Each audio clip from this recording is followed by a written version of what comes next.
범죄자 신상 공개와 관련해서 간단히 정리를 해보도록 하겠습니다. 몇 년 전 그 이모 씨는 주식으로 큰 돈을 벌었고 자신의 고급 자동차와 호화로운 빌라를 과시하며 세간의 관심을 끌었습니다.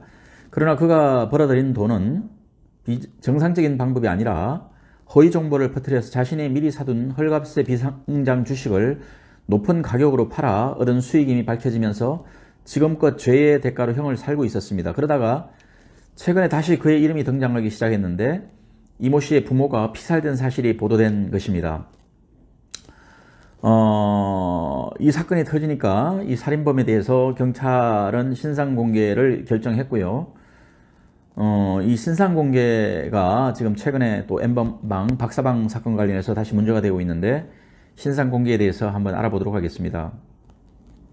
과거에는 아무리 흉악한 범죄를 저지른 피의자를 붙잡아도 수사기관은 공개하기가 어려웠습니다. 공소제기 전 피의사실에 대해 형법 126조가 공개를 금지했기 때문입니다. 그러나 강력범죄를 저지른 자에 대해 일반 국민도 알 권리를 보장해야 한다는 여론이 압도적으로 많아지면서 2010년 4월에 특정 강력범죄 처벌에 관한 특례법, 속칭 특강법이 개정되어 피의자에 대한 신상공개 기준이 마련되었습니다. 이 특강법에 따르면 모두 4가지 요건이 필요한데요. 첫째는 범행수단이 잔인하고 피해가 중대할 것. 둘째는 피의자가 그 죄를 범했다고 믿을 만한 충분한 증거가 있을 것. 셋째는 청소년이 아닐 것. 넷째는 국민의 알 권리 보장과 범죄 예방 등 공공의 이익을 위해서 필요한 경우. 이 4가지 요건이 갖추어질 경우에 수사기관이 피의자 이름과 얼굴을 공개할 수 있도록 했습니다. 이 4가지 요건을 모두 갖추어야 하고 이 4가지 요건을 모두 갖춘다 해도 무조건 공개하는 것은 아니고 경찰 신상공개심의위원회에 의해서 최종 결정이 돼야 신상공개를 할 수 있었습니다.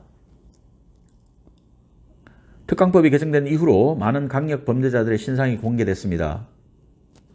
그런데 의문이 드는 것은 비슷한 강력 범죄자의 경우에 어떤 사람은 공개가 됐지만 어떤 사람은 공개가 되지 않는다는 것입니다.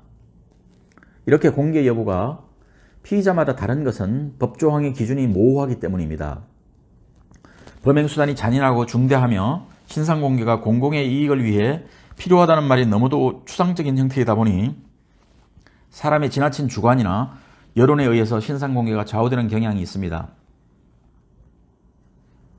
신상공개는 SNS가 널리 퍼진 요즘 시대에는 그 위력이 대단합니다.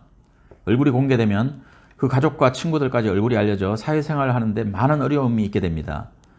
이렇게 영향력이 큰 신상공개는 기준이 최대한 명확해야 합니다. 그래서 누구나 공감이 가는 기준으로 차별적 신상공개에 따른 피해는 막으면서도 국민의 알 권리는 최대한 보장하는 제도가 되어야 할 것입니다. 이상입니다.